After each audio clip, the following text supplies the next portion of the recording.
Juan capítulo 2, versículo 1 al 12. Al tercer día se hicieron unas bodas en Cana de Galilea y estaba allí la madre de Jesús y fueron también invitados a las bodas Jesús y sus discípulos.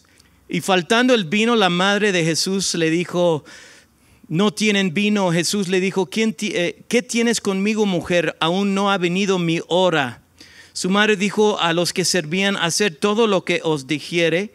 Y estaban allí 6 tinajas de piedra para agua, conforme al rito de la purificación de los judíos, en cada una de las cuales cabían 2 o 3 cántaros. Jesús les dijo: llenad estas tinajas de agua, y las llenaron hasta arriba. Entonces les dijo: sacad ahora y llevadlo a la maestracela.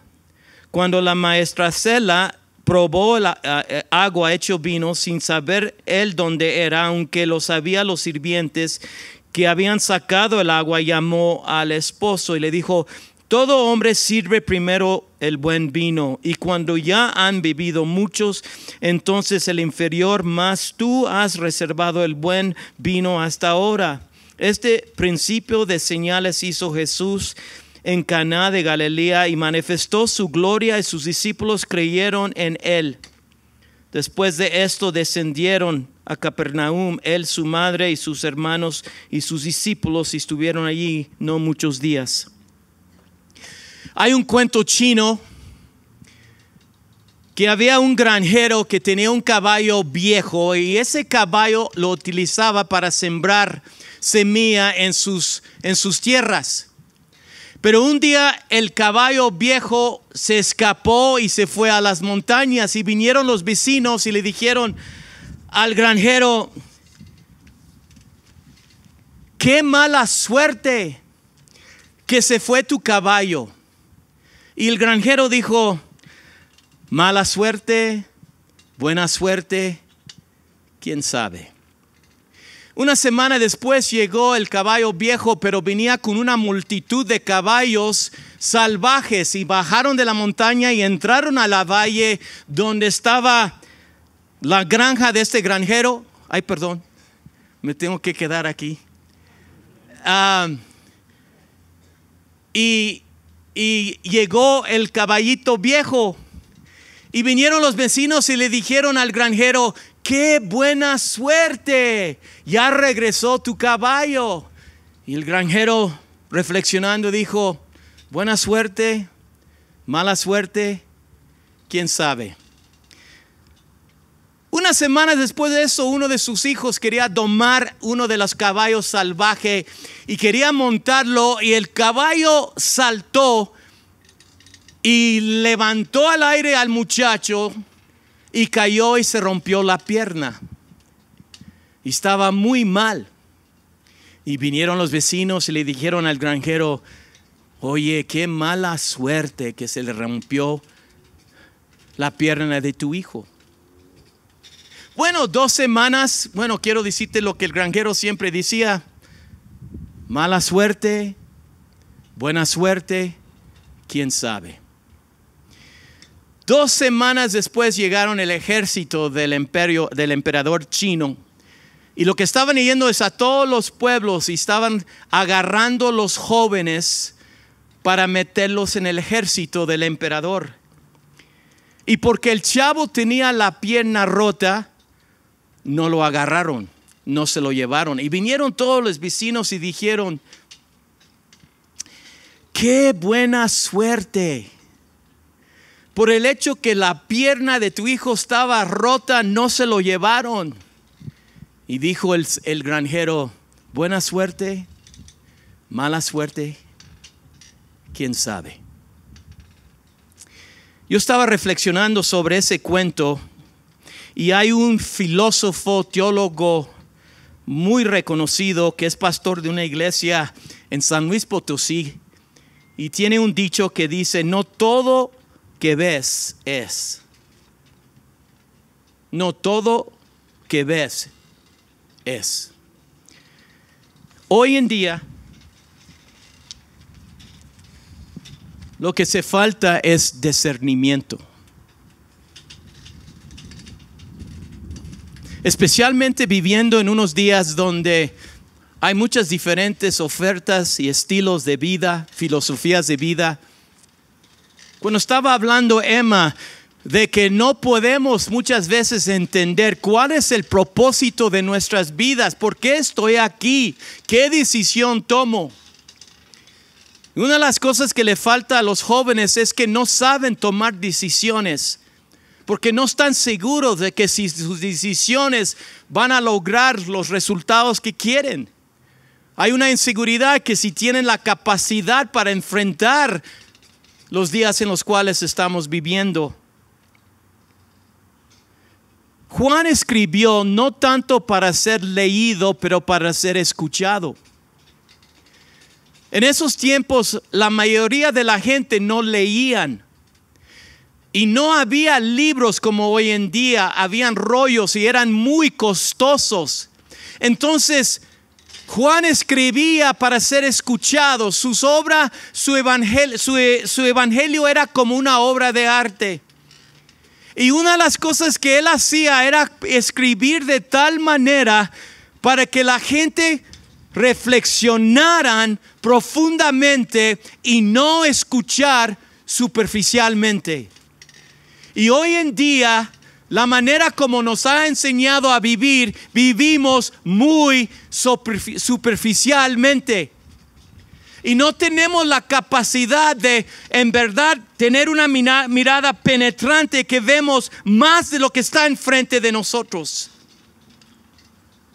Hay una grande distinción entre el don de discernimiento y discernimiento.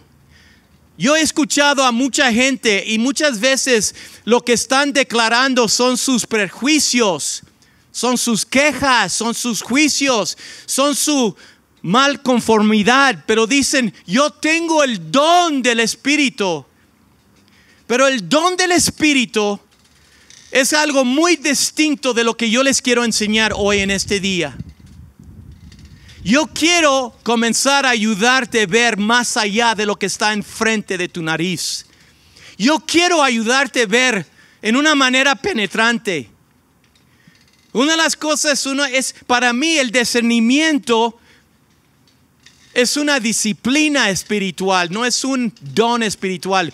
Te quiero decir por qué. Si van a 1 de Corintios capítulo 12, comenzando en versículo 4.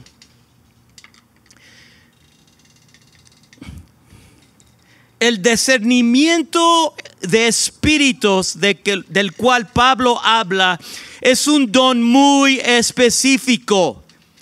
No es ese don donde mucha gente dice que ellos tienen una mirada y entienden y ven y que el Espíritu Santo les demuestra cosas que otras personas no ven. Eso no es una manera correcta de interpretar lo que 1 de Corintios capítulo 12 está enseñando. Comenzando en versículo 4. De 1 de Corintios capítulo 12, comenzando en versículo 4, así dice la palabra. Y quiero que vea que los dones del Espíritu son dones que Dios da a su pueblo para manifestar la gracia de Dios. La gracia en griego es charis. Y dones espirituales son carismas. Es la manifestación de la gracia de Dios. Pero los dones van en grupos. Entonces dice aquí, ahora pues hay diversidad de dones, pero el Espíritu es el mismo. Hay diversidad de ministerios, pero el Señor es el mismo. Hay diversidad de operaciones, pero Dios que hace todas las cosas en todos es el mismo. Pero a cada uno le es dada la manifestación del Espíritu para provecho. Y aquí comienza a listarlos, pero quiero que vean que los dones van en grupos.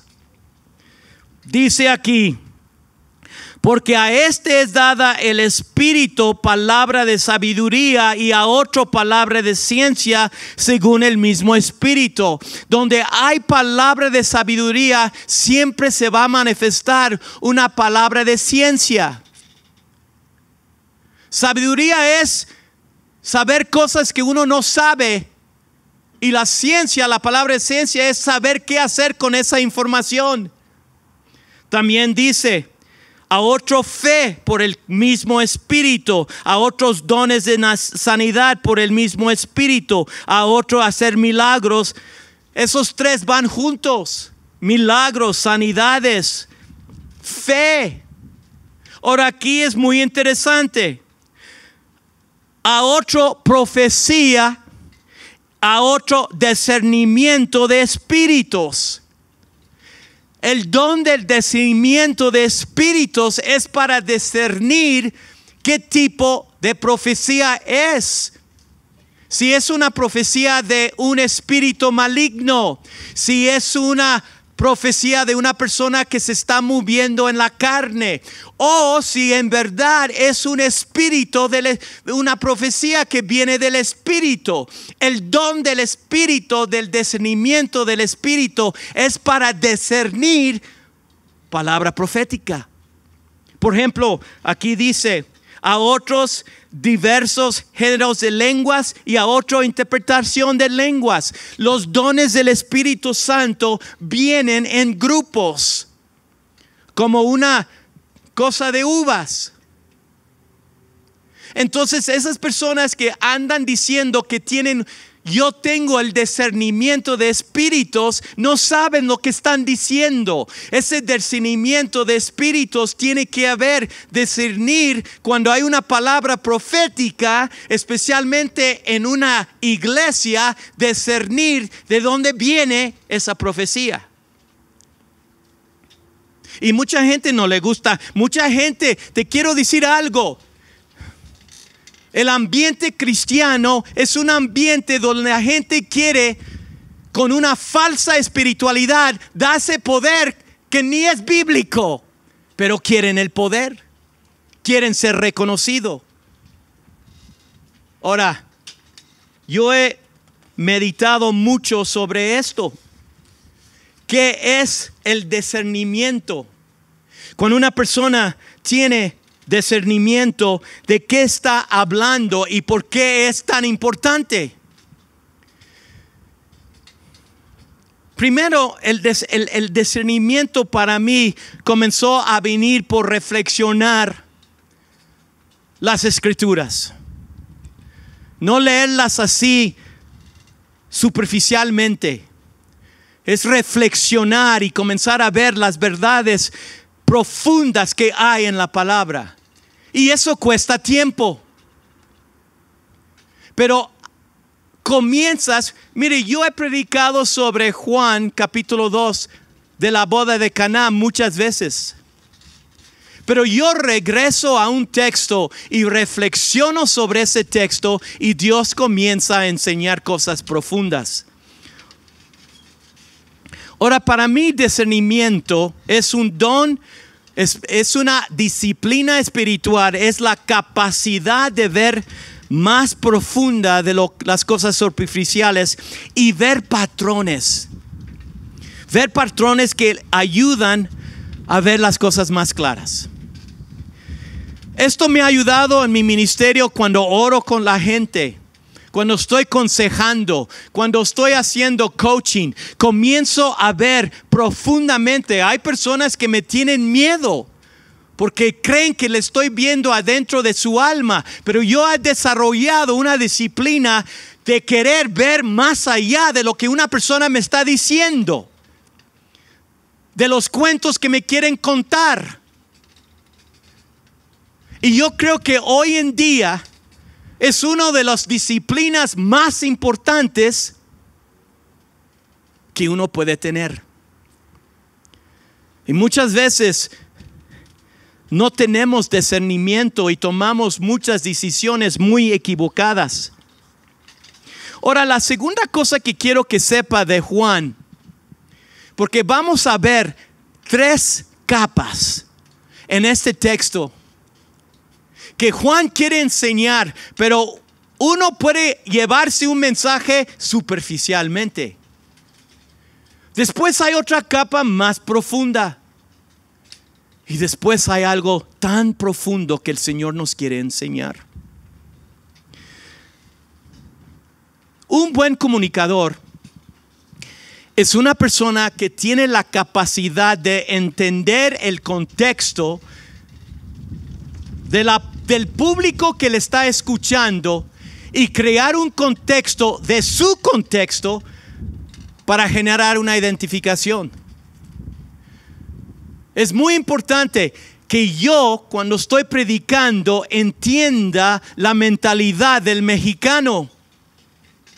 Mire, una vez el presidente Jimmy Carter la regó en esto. Él se creía muy chistoso y desgraciadamente tú sabes de esa fama que la gente que viene a México les da diarrea. Pues yo te voy a decir a mí, cuando yo me voy a los Estados Unidos, allí me da diarrea. Porque es el cambio del ambiente. Entonces Jimmy Carter, en verdad, fue una estupidez.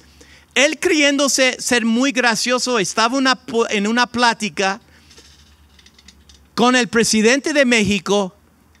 Dijo esto: ojalá que no me dé la venganza de Moctezuma.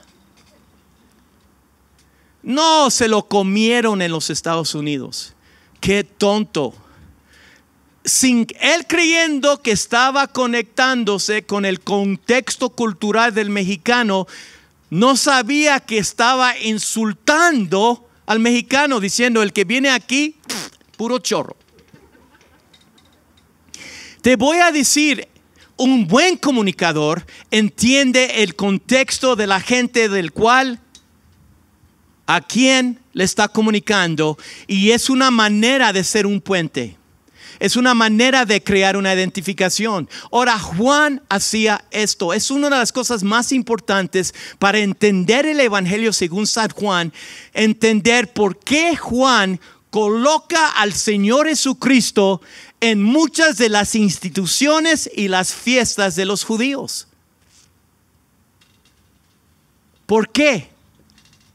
Es una de las cosas muy interesantes del Evangelio según San Juan, que siempre está colocando a Cristo en algunas de las instituciones y las fiestas judías. Y si no entiende la cultura judía y no entiende el contexto, pierdes lo que Juan quiere comunicar. Una de las cosas que Juan estaba tratando de hacer, si vamos a Juan capítulo 9, y la razón por que Juan colocaba al Señor Jesucristo en tantos de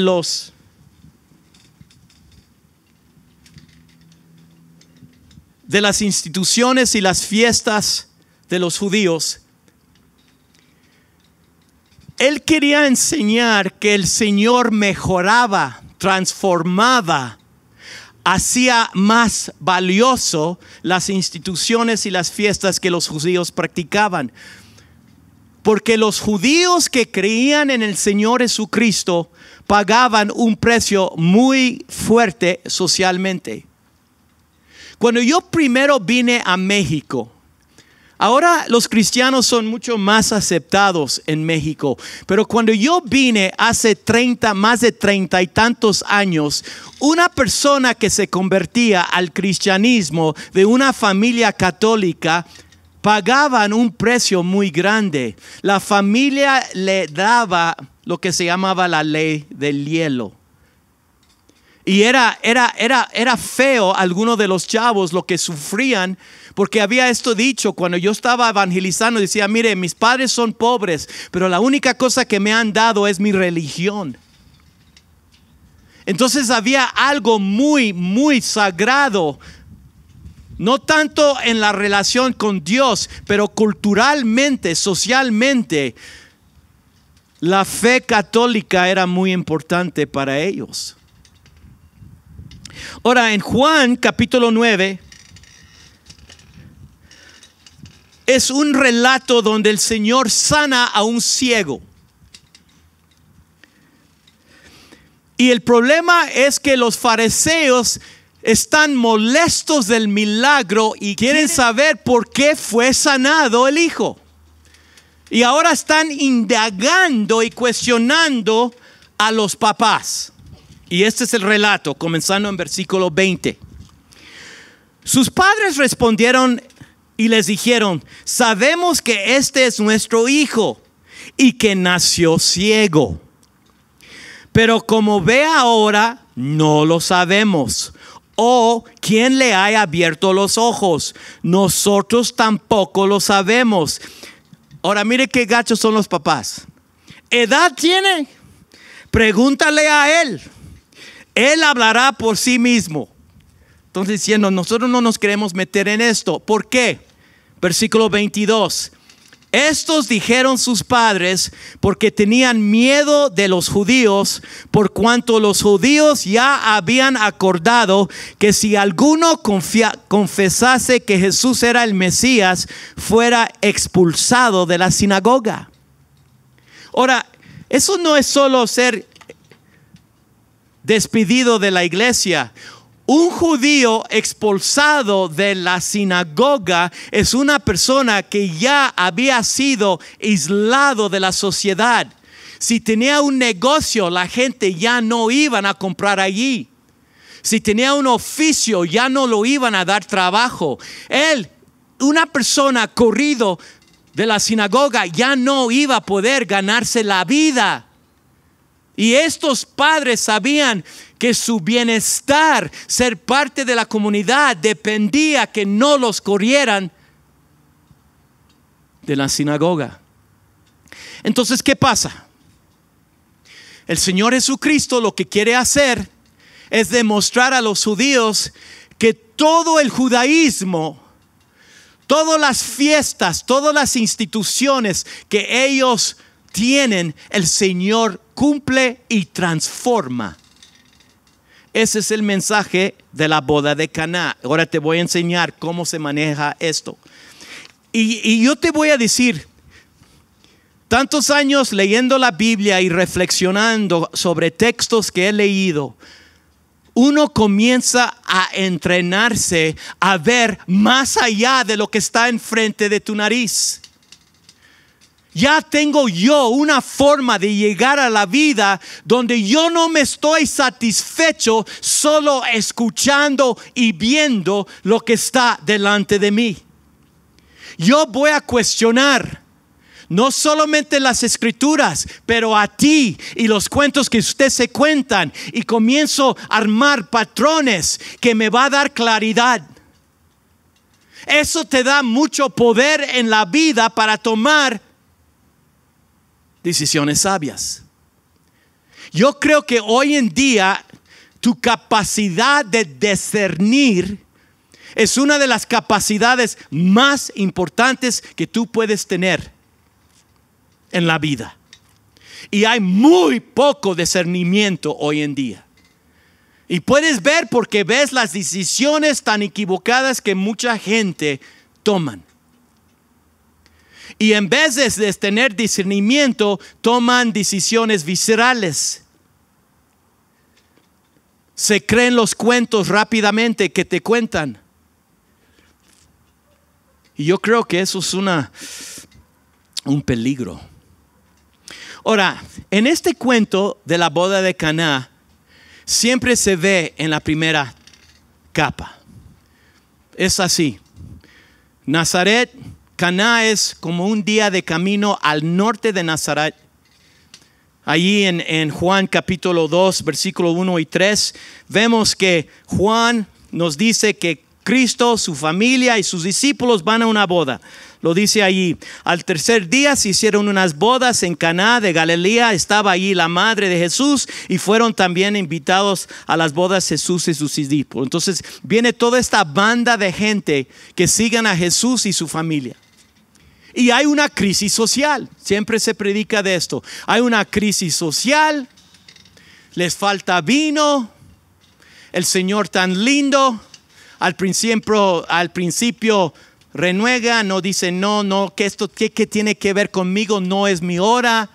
pero tan lindamente se habla de la influencia de una madre y que él termina haciendo lo que su madre no la contesta, solo le dijo a los siervos: tú haz lo que él te dice, mi hijo tarde o temprano me va a hacer caso porque es mi hijo y él va a ver que esto es una situación crítica porque puede generar mucha vergüenza, humillar a esta familia porque ya les faltó el vino y a lo mejor puede ser por la culpa de nosotros. Y aquí viene el Señor, dice: llena estas tinajas con agua y cambia la agua a vino, y es un principio del poder del poder de transformación que tiene el Señor, y cómo el Señor rescata a una persona de ser humillado. Y qué lindo, aleluya, primera señal del Señor Jesucristo, y vemos su gloria. Así se predica casi todo el tiempo, y lo he predicado así porque es una verdad. El segundo nivel: ¿por qué Juan al principio de su evangelio, la primera vez que el Señor se va a manifestar públicamente,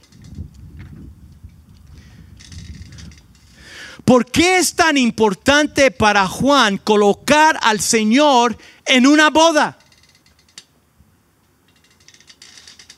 ¿Por qué? ¿Por qué escoge Juan que eso sea la primera señal? Cambiar agua a vino.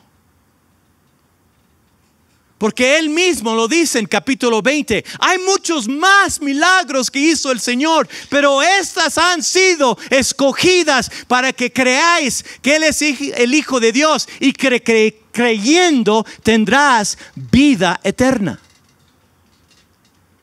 ¿Por qué escoge una boda? Te voy a decir algo. Para los judíos, la boda era el momento, el evento, la cosa más importante, la celebración más importante para el judío. Mire, es como la feria de San Luis Potosí. A mí me han dicho que gente pedían dinero prestado para llevar a la familia a la feria. Venían de los ranchos por todo San Luis Potosí. La feria. Para el judío, la boda era la celebración más importante. No era tomar la Pascua en Jerusalén, no, la boda, donde era el momento de celebración, donde se gastaba el más dinero, donde se compraba la comida mejor, donde fluía el vino. Era una fiesta de una semana. Es como las fiestas del rancho de Ciudad Valles. Yo he ido ahí, donde matan como 50 puercos, y allí estás toda la semana, y un plato tras plato. Y te voy a decir, para el judío en esos tiempos se hablaba mucho de la boda del Mesías, del banquete del Mesías. Y el mensaje era que cuando iba a venir la Mesías, y por eso me encanta la cultura judía y no tanto la cultura evangélica, donde iba a fluir la comida y donde iba a fluir el vino en abundancia. Cuando el Mesías venía, iba a ser un momento de mucha celebración. No iba a haber falta de nada. Todo iba a cambiar.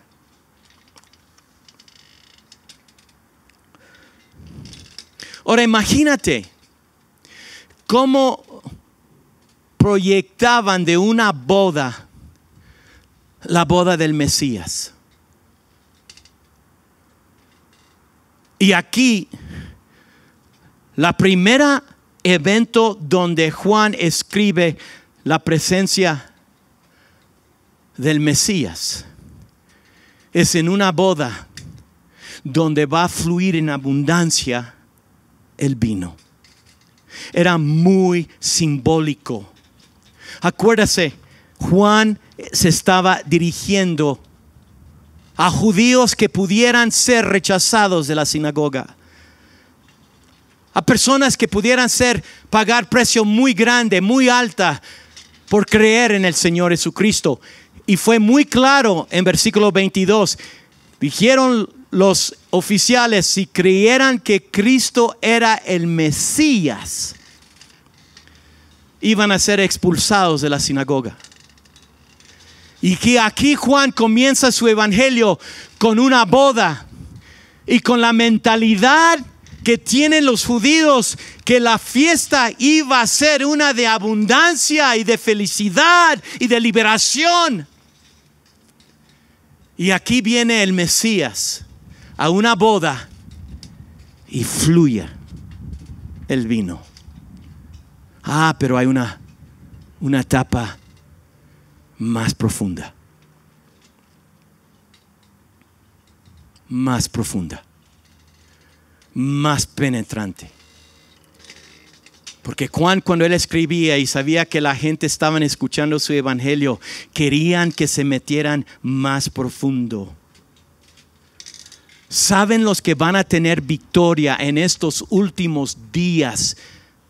Son las personas que en verdad toman el tiempo y la energía de profundizar en las cosas de Dios y en su palabra. Y los que no viven con mucho temor, mucho terror.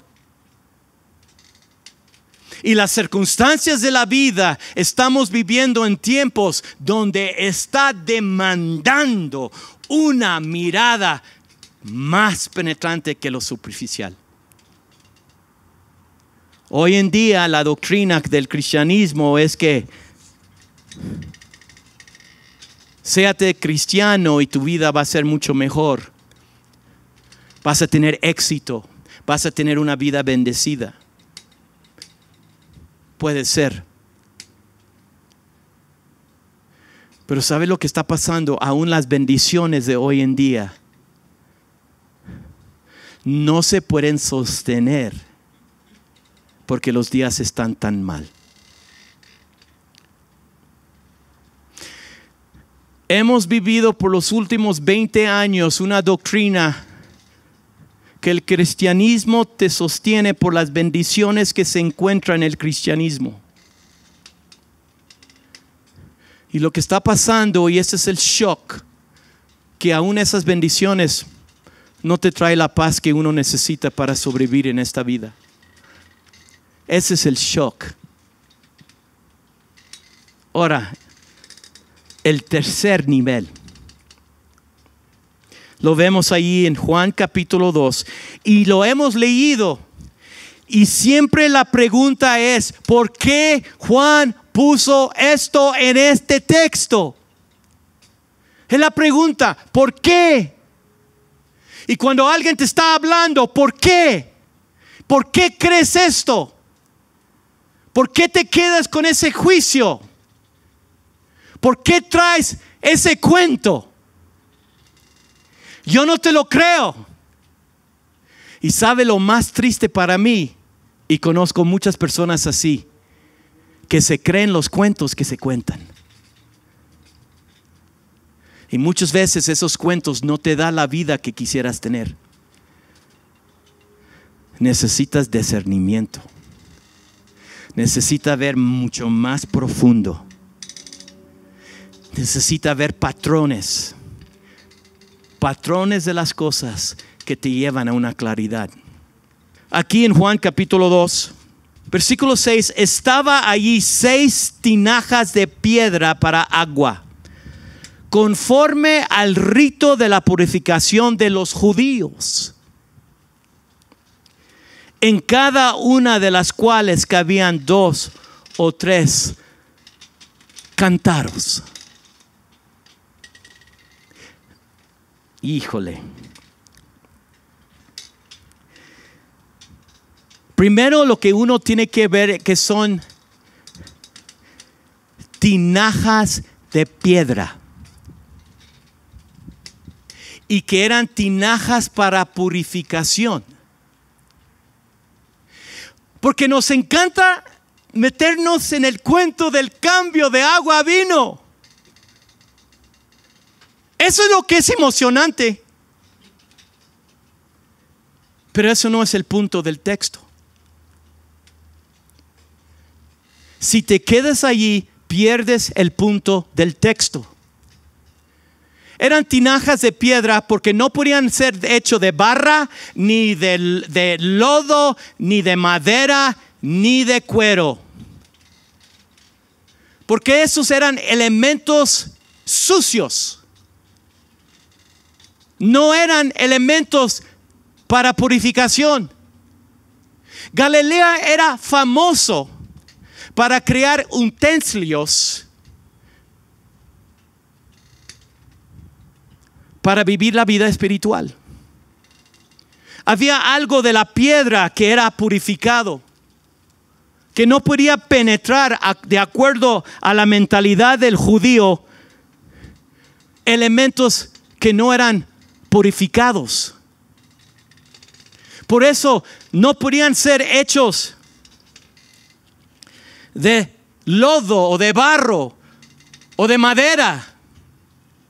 Y era muy importante también que la agua viniera de la mano de Dios, que quiere decir de la naturaleza, de un manantial o de la lluvia, o un río que corría. Y se llenaban con otros utensilios de piedra. Y estos eran los utensilios de purificación. Y lo que el Señor va a hacer, Él va a hacer algo tan importante. Él va a transformar para el judío en una manera muy práctica y muy poderosa lo que en verdad te va a purificar. Él viene, Él es la persona que sabe y tiene el poder en verdad de la transformación. Entonces Él cambia. Y dicen dos cosas: lo llenaron con agua. Quiere decir que lo llenaron con agua sucia, no la agua que viene de la mano de Dios. No era agua que se utilizaba para purificación. Y las llenó y los convirtió en algo muy común como agua, y lo convirtió en algo muy precioso. Y lo que Juan está enseñando a estos judíos, Cristo va a llenar los instrumentos de purificación con un nuevo contenido, con elementos distintos. La purificación por la presencia del Señor Jesucristo, ahora por su presencia, es diferente. Y transforma las cosas en una manera milagrosa. Ahora la pregunta para los judíos entonces era: ¿cuándo?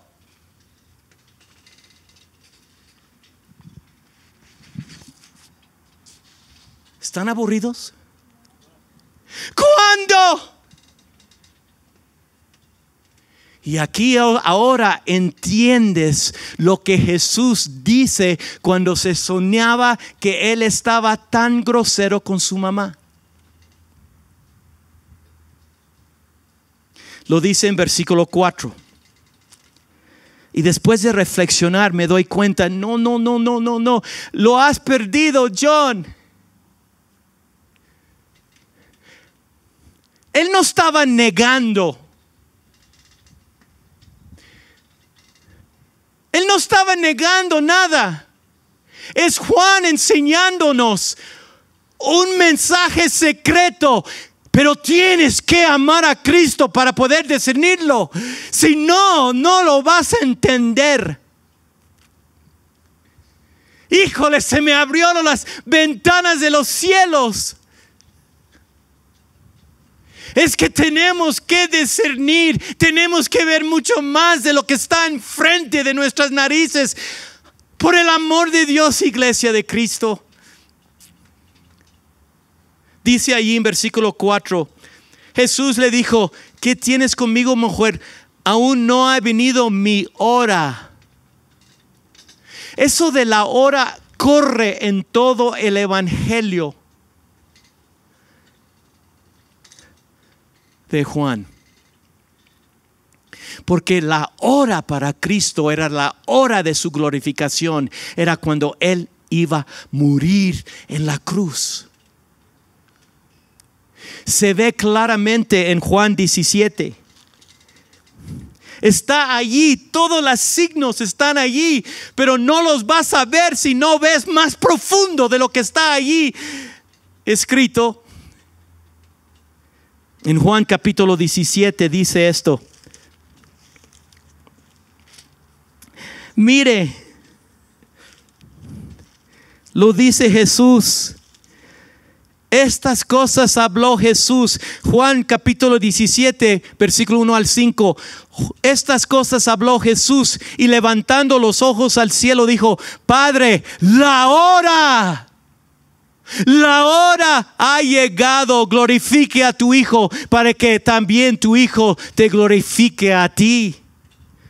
Como le has dado potestad sobre toda carne, para que dé vida eterna a todos lo que le distes.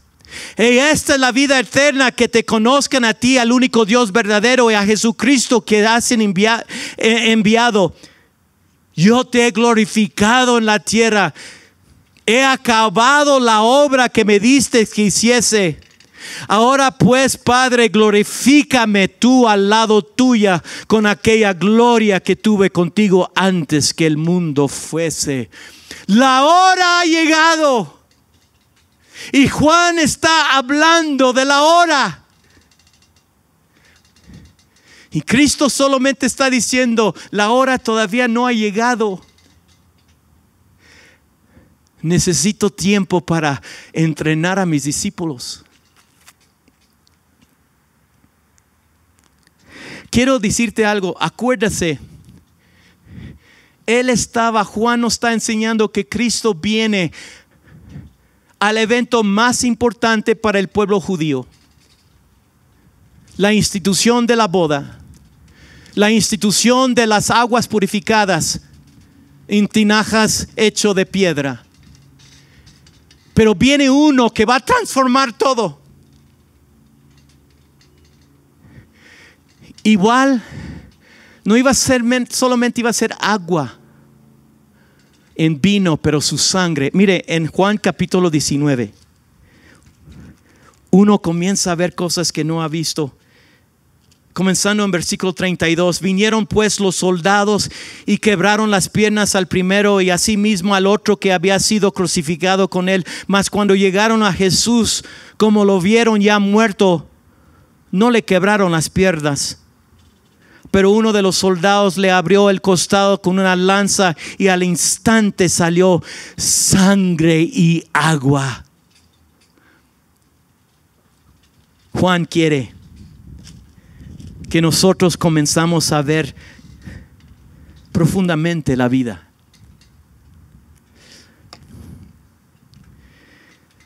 El discernimiento es la base de la sabiduría. El llanto de mi alma siempre ha sido: Padre, quiero ver lo que no veo. ¿Cuántas veces decía el Señor eso? Tienen ojos pero no ves. Hay una fábula árabe que me habla de esto, de la importancia de tener discernimiento. Había un pobre que mendigaba enfrente de las puertas de un palacio de un rey. Y este rey era conocido como un rey justo y generoso. Y hizo un edicto y dijo este rey: quiero tener un banquete para todo el pueblo, pero sí tienen que venir vestidos apropiados, vestimientos reales. Híjole, el pobre quería, el que mendigaba, quería ir a ese banquete, quería ir. Y le llenó de emoción, comenzó a temblar y fue con la guardia y dice: quiero una audiencia con el rey, quiero hablar con él. Y ya porque lo conocían, fueron y anunciaron al rey que el que estaba mendigando por años a la puerta del palacio quería hablar con él. Y el rey dijo: pase. Y llegó el pobre temblando, ni podía verlo. Y el rey dice: ¿qué quieres? Mi rey, yo lo que quiero ir es al banquete, pero mírenme las ropas que tengo. Soy pobre, son puros trapos sucios y no me van a dejar entrar al banquete y yo quiero entrar. Y dijo, le dio una sonrisa el rey y le dijo: no te preocupes, hijo, llévalo a tu recámara y escoge unas ropas para que él pueda ir al banquete. El hijo obedeció al rey y lo llevó a su cuarto y escogió una ropa de una tela tan fina. Y cuando el pobre se miraba en el espejo, decía: mi rey, mi príncipe, y cayó de rodillas besándole las manos del príncipe, dándole gracias. Ahora puedo ir al banquete. Nunca he tenido ropa tan fina. El príncipe le dijo: no solamente vas a ir al banquete, pero esta ropa está hecha de una tela tan especial y tan fina que nunca se te va a acabar como tus ropas que traías. Ay, gracias, mi príncipe, gracias. Y cuando iba a salir, vio sus ropas sucias. Las vio y comenzó a cuestionar la declaración del hijo del rey. Y dijo: pero ¿qué pasa si el príncipe anda equivocado y se me terminan esta ropa? Esas, aunque son sucias y viejas, me han utilizado toda mi vida. Entonces fue, corrió, las hizo en una bola y se fue al banquete. El banquete era espléndido y él estaba en una mesa y él tenía la ropa sucia en sus piernas. Y cuando pasaba la comida, iba para agarrar la comida, pero se le caía las ropas sucias y en vez de agarrar, él estaba agarrando las ropas sucias. Entonces el banquete no fue como él había pensado, no era tan lindo para él, aunque era espléndido. Y él, por donde iba, cargaba esa bola de ropas sucias, trapos sucios. Y ya la gente lo miraba y decían: ahí va el viejo que se lleva siempre sus trapos sucios. Y por años vivió así. Y llegó el día cuando ya se estaba enfermando y muriendo y estaba en su recámara. Pero el rey siempre le había tenido ternura a este pobre. Y fue a su recámara y verlo. Y el pobre, feliz de ver al rey, pero vio que su rostro estaba muy triste. Y miró los ojos a donde se estaba fijando el rey. Y el rey estaba viendo esa bola de ropa sucia y rota, trapos sucios. El pobre miró y cuando vio esos trapos sucios, entendió y comenzó a llorar y a llorar y llorar. Y dijo: por cargar esas ropas sucias, toda mi vida he perdido todo lo espléndido de lo que el rey me quería dar. No lo disfruté, no lo viví. Y se puso llore y llore y llore. Y lo más triste es que el rey lloró también. Yo te voy a decir, yo creo que es tan importante de comenzar a tener una mirada mucho más profunda de la que tenemos. Yo le estoy pidiendo a Dios que ahora mis miradas sean bien penetrantes en todos los ámbitos de mi vida. Y estoy pidiendo eso para ti. Vamos a orar. Padre, te doy gracias en el nombre de Cristo Jesús. Es tan fácil vivir la vida conectándonos con lo superficial. Es una manera de huir. Es una manera de querer escapar la realidad. ¿Cuántas veces hemos escuchado, Señor? No me digas, no me digas. No quiero saber, no quiero saber. Pero Señor, no se puede vivir esta vida. No se puede, Padre, no se puede. Y yo pido por mis hermanos y hermanas de Misión de Gracia. No se puede vivir bien sin ver más allá de lo superficial. Danos ese coraje, danos ese valor, danos ese poder para comenzar a ver. Porque todo, no todo, pero no todo lo que vemos es. Pido por una capacidad de discernimiento sobre cada uno de los miembros de Misión de Gracia. Ayúdame como su pastor, instruirlos, enseñarlos, capacitarlos para no tener miedo de ver y que tengan discernimiento en el nombre de Cristo Jesús. Amén.